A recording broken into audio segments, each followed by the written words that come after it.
Amis internautes, bonjour, bonsoir. Internet, vous le savez, nous libère de toute contrainte temporelle.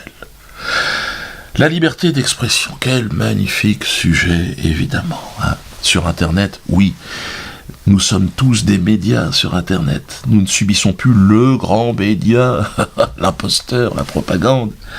Mais dans le monde encore dans lequel nous vivons, l'ancien monde, la liberté d'expression n'est qu'une mascarade, vous le savez. En tout cas, moi, Dieudonné Mbalambala, je n'y ai pas droit à cette liberté d'expression. Alors même que mon statut d'humoriste reconnu par le ministère de la Culture, l'ancienne ministre Kim, nous te regrettons, Kim. Kim, reviens. Tu nous manques, Kim. Tu sais. Elle m'avait reconnu comme artiste, ouais, j'avais eu le droit à des subventions. Et ce statut d'artiste m'autorisait normalement un champ d'expression plus large que le Kidam. Mais non, je n'ai pas accès à cela. Tout comme Alain Soral d'ailleurs, qui lui aussi n'a absolument pas accès à la liberté d'expression. Non, c'est fini.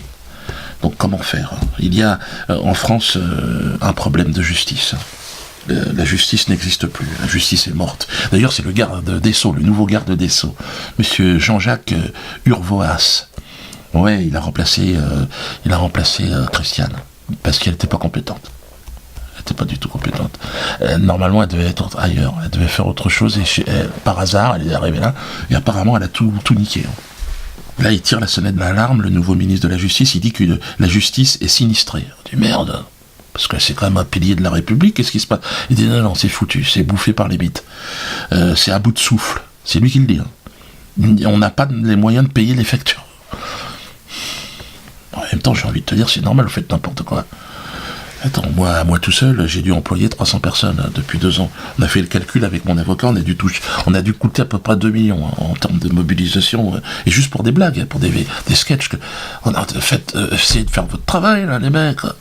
Il n'y a jamais eu autant d'insécurité, on n'a jamais été dans la merde, et vous faites des... Merde. En plus, ça ne sert à rien, en plus de ça... Ça n'a fait qu'encourager les gens. Comme je l'ai dit, je suis en tournée partout, moi. Les gens ont besoin de rire, il y a tellement d'injustice. Donc, regardez... Vous avez rigolé ou pas ce soir ?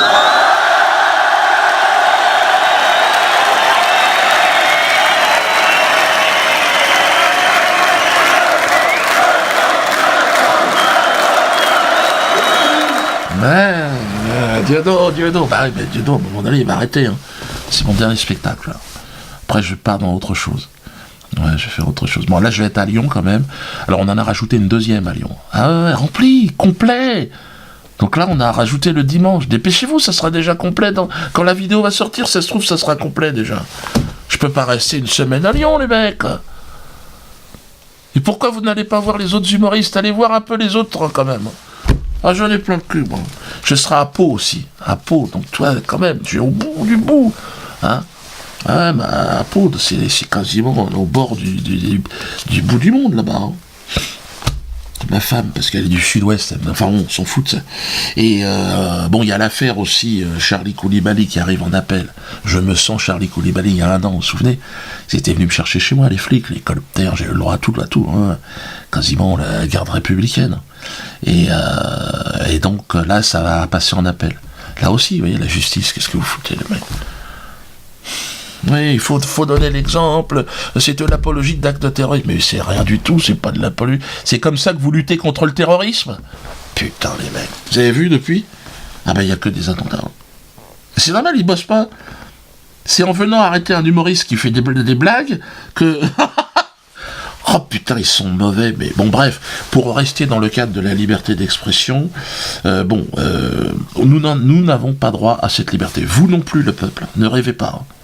Cette liberté, il faut appartenir pour pouvoir en jouir à une certaine caste, à un peuple supérieur, qui serait le seul garant de la morale et des valeurs de ce monde. Ce peuple supérieur aux autres s'est manifesté d'ailleurs très récemment, de manière extrêmement étincelante, éclatante, surprenante liberté de ton. Ah oui, une liberté de ton qui va jusqu'au négationnisme absolu, doublé du mépris ordurier, évidemment de l'injure cinglante, mais ça on était habitué. Laurence Rossignol, c'est elle qui... Ah, elle s'est lâchée. Laurence Rossignol. Pourtant c'est joli, Rossignol, comme... Non, c'est... Non, la méchanceté, il y a beaucoup de méchanceté. Elle est ministre de la Famille. Alors, de quelle famille, vous allez me dire? Bon, j'ai ma petite idée là-dessus. Mais, en tout cas, c'est pas de ma famille. Et c'est pas de la vôtre non plus, je vous le dis tout de suite. Vous n'appartenez pas à sa famille. C'est la famille des esclavagistes et des colonialistes. C'est ceux qui dirigent la France. Et le petit peuple de France en est victime aussi. Pour cette femme de race aryenne, l'esclavage des Noirs fut en grande partie consentant. Oh putain, il faut rigoler quand même. Tu vois, il faut le sens de l'humour. Il faut le sens de l'humour, sinon tu t'énerves. Et puis de l'énervement à la folie, après c'est à côté. Puis certaines choisissent aussi. Mais bien sûr, il y a des femmes qui choisissent. Il y avait des nègres américains qui étaient pour l'esclavage. Oh putain, vous imaginez moi que j'aurais dit ça, par exemple. Prendre un exemple au hasard. Non, celui-là, c'est pas possible. Par exemple, les résistants communistes. Dire, dis donc, on les a mis dans des trains et envoyés dans des camps, mais entre nous, j'étais consentant. Puis on n'a pas eu tant que ça. T'imagines que je dis un truc comme ça? Retour à la casse-prison immédiatement. Ils viennent me chercher chez moi. Pour ça que là, elle, non. Il y avait des nègres américains qui étaient pour l'esclavage.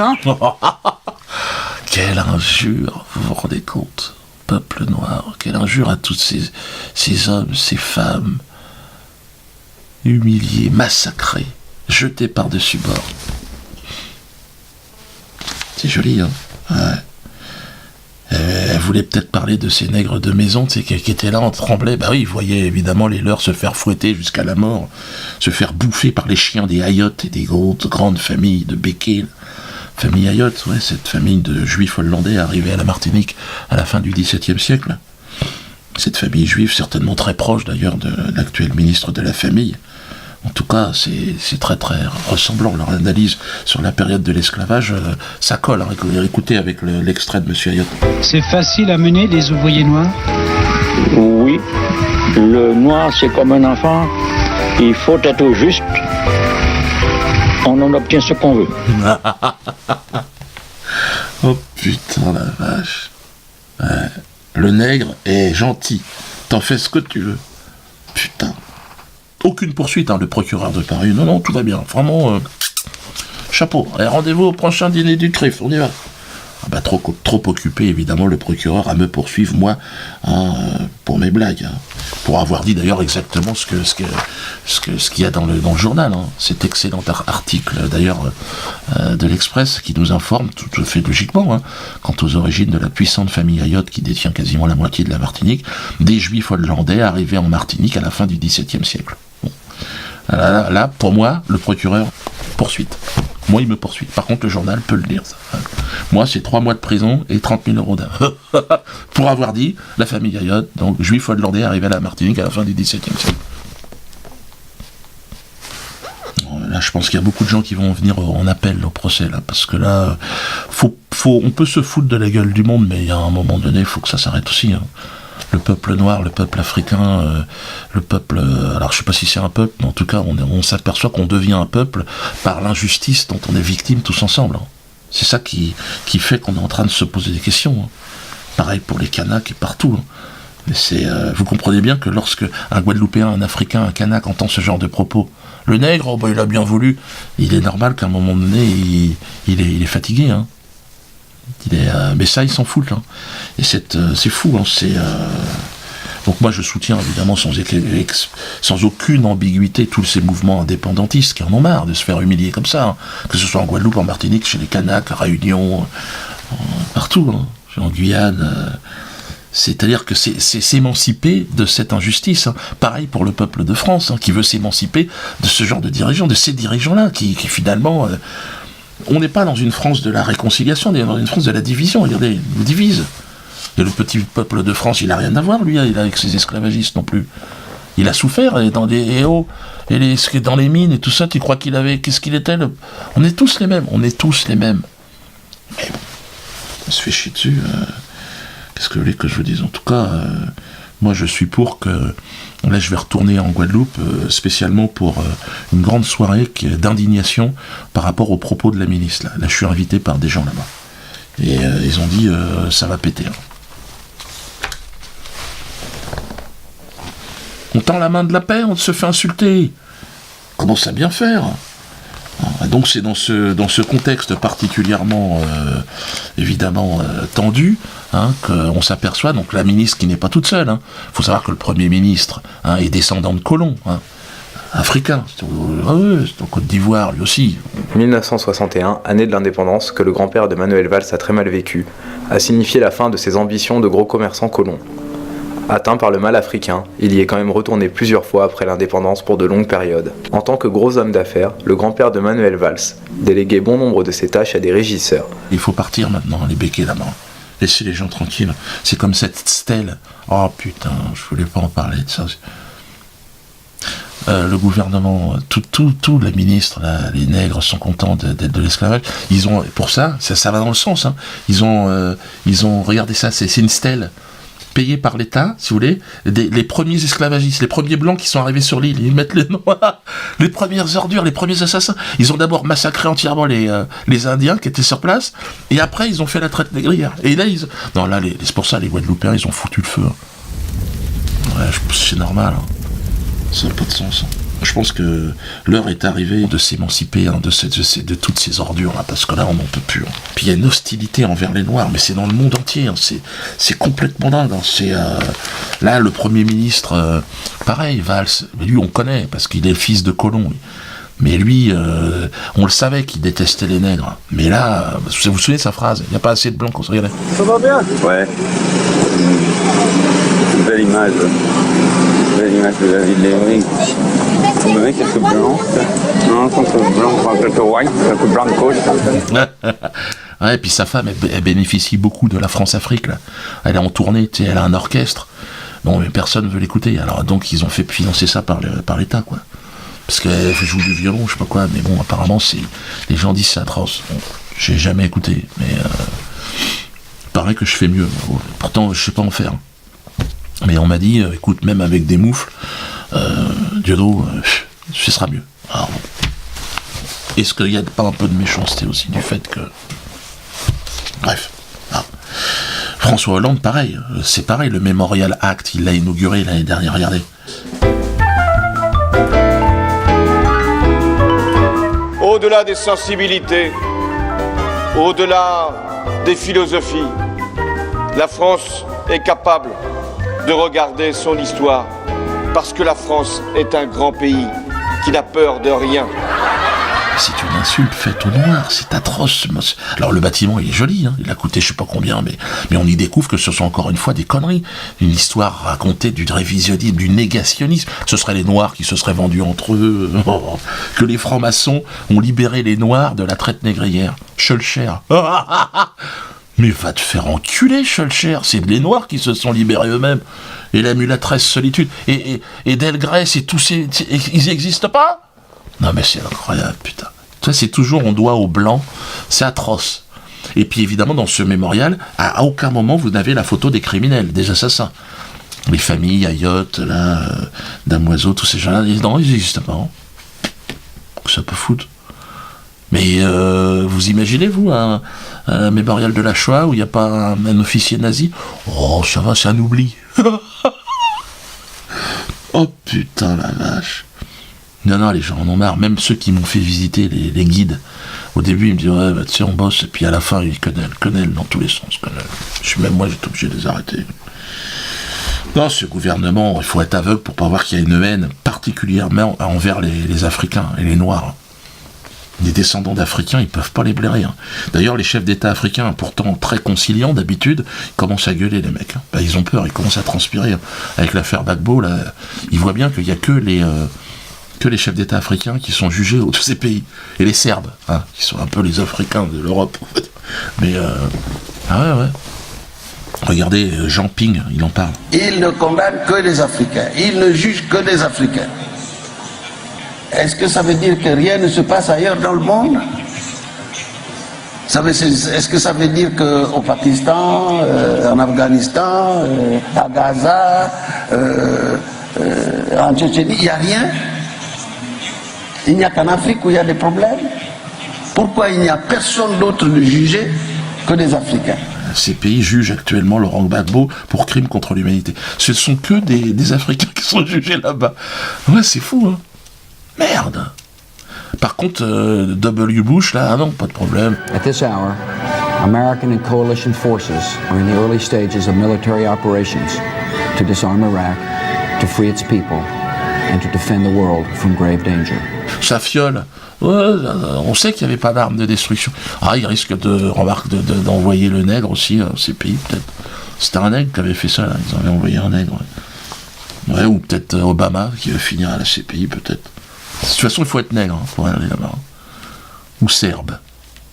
Dans les deux. Non, c'est vraiment n'importe quoi.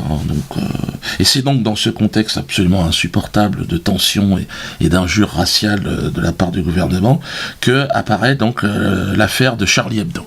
Alors, un an après, on y retourne. Je suis Charlie. Non, l'année dernière j'ai eu du mal, mais là, je suis plus du tout Charlie. C'est la une sur Stromae, là. Bon, moi j'ai beaucoup de respect pour cet artiste Stromae, et je ne peux que compatir de cet acte profondément raciste dont il a été victime. Moi-même j'avais été victime de regardez, le noir avec un cerveau un haricot. Et eux ils ont le droit de s'exprimer. Mais aujourd'hui, comme bon nombre de nègres, puisque c'est comme ça qu'il faut m'appeler, bah oui, de toute façon c'est ce que avait dit le riche producteur Bernheim. C'est de ce riche producteur juif qui avait dit, regardez. Je pense qu'il n'est pas assez futé pour exactement manipuler les... C'est un nègre. D'accord, Charlotte, vous n'avez pas tout à fait le même avis, vous, sur Dieudonné. Là, il est con, c'est un nègre. Bon, faut s'habituer. Moi, je me sens Stromae aujourd'hui. Ouais, je suis Stromae, d'ailleurs. Je voudrais, d'ailleurs, lui faire part de mon indignation face à cette ignoble profanation mémorielle. Je sais que ses ancêtres, évidemment, le soutiennent dans cette épreuve. Puisse-t-il d'ailleurs trouver la paix, Stromae, et que la colère lui soit épargnée. Ce torche-cul donc de Charlie Hebdo s'amuse du génocide rwandais. D'accord. Il ironise sur le découpage du père de Stromae et plus largement de toutes les victimes de ce massacre ignoble. Mais il n'est pas poursuivi, au contraire, il est subventionné et encouragé. La France paye, avec les impôts des gens. Il insulte le prophète, il insulte le... Ah oui, j'ai oublié de vous dire aussi, dans le Memorial Act, là, le truc est très présent le prophète de l'islam. Ils disent qu'il était aussi responsable. Tu vois, c'est les musulmans, c'est l'islam, même là-dedans. Alors on se fout de la gueule. Mais il faut souffler, il faut respirer, tu vois. Il faut se dire que nous sommes le maillon d'une chaîne et que la patience est vraiment le ciment de ce peuple, ce peuple de nègres en fait. L'injustice dont tu es victime, Stromae, est malheureusement le lot de ce peuple africain. Je t'envoie toute ma fraternité. J'espère que vous allez porter plainte contre ce torchon. Nous serons nombreux évidemment à vous soutenir dans cette dynamique. Je pense que les Rwandais aussi vont porter plainte. Voilà. Bon, moi je resterai évidemment effacé par rapport à cela pour éviter de nuire à cette dynamique, parce que c'est vrai que ma présence énerve. Donc je sais rester à ma place. Charlie Hebdo, donc tous les droits, liberté d'expression totale, et les autres, zéro. Moi, zéro. Interdiction de parler, interdiction de prison. Prison pour moi. Allez tous vous faire enculer. C'est ce que m'a dit mon directeur de la publication, mais c'est ce que je dis à ce système. Allez tous vous faire enculer. Connaître. Oh, là, il y a une motivation. Là, je vous cache pas je pars en Guadeloupe. Là, j'ai été invité par des amis. Donc pour faire une grande manifestation contre ce qu'a dit la ministre et contre la stèle aussi. Parce que là, il faut arrêter. Et le Memorial Act aussi. Donc on a dit, occupez-vous de vos fesses, on n'a pas besoin de vous. Notre mémoire, on va la garder comme ça. Ça va être la tradition orale. Ça sera toujours mieux que vos histoires de merde, tout ça. Tout ça en paix, hein. Mais en vérité, hein, donc automatiquement. Vous savez, alors, beaucoup me disent, ouais, mais Dieudo, tu fais un constat, d'accord, mais qu'est-ce que tu proposes? Ben, moi, je dis une chose. Ne cherchons pas à changer ce monde, changeons de monde. Ouais. Oui, avec Internet, c'est possible. L'assurance est la première étape de ce grand changement. Bon, beaucoup ne voient pas encore très bien. Suivez votre instinct. Suivez-moi. Suivez votre instinct. Hein? Je me libère, je nous libère. Nous nous libérons. Hein? Puis les autres, restez dans le système. Il n'y a pas de problème. Il faut, puisque ça vous plaît. Hein? L'assurance, première étape, bon, ça cartonne, on sait plus. Alors, il y a beaucoup de gens aussi, Dieudo, mais ouais, mais moi, je te suis, ça fait 4 mois, j'ai pas de nouvelles. Oui, mais attendez, les gars, oh. Je vous rappelle, au début, je suis un humoriste. Hein.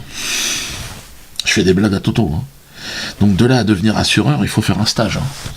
Ça prend un peu de temps. Mais là, on est bon. On est bon. On a des partenaires, des gens qui viennent du monde de l'assurance et qui nous rejoignent. Et donc c'est eux qui vont assurer aussi ce métier. C'est un métier, hein. Pas rêver non plus. Hein. Donc revenez, allez sur le site Anna d'Assurance. Soyons de plus en plus nombreux. Plus on est nombreux, alors moins vous allez payer cher votre assurance, et puis surtout plus on change de monde. Je vous annonce d'ores et déjà dans cette vidéo, donc dans 2 semaines, lancement après l'Anna d'Assurance de l'Anana Crédit. Je n'en dis pas plus. Je vous en parlerai dans 1 semaine ou 10 jours. Mais le lancement est prêt. Une véritable révolution. Je vais vous faire gagner un paquet de fric. Et nous allons taper là où ça fait mal. Je peux pas en dire plus. Hein? Prochaine vidéo. Ok? Moi, j'ai envie de terminer sur une phrase qui me paraît très intéressante. Ne cherchons pas à changer ce monde. Changeons de monde.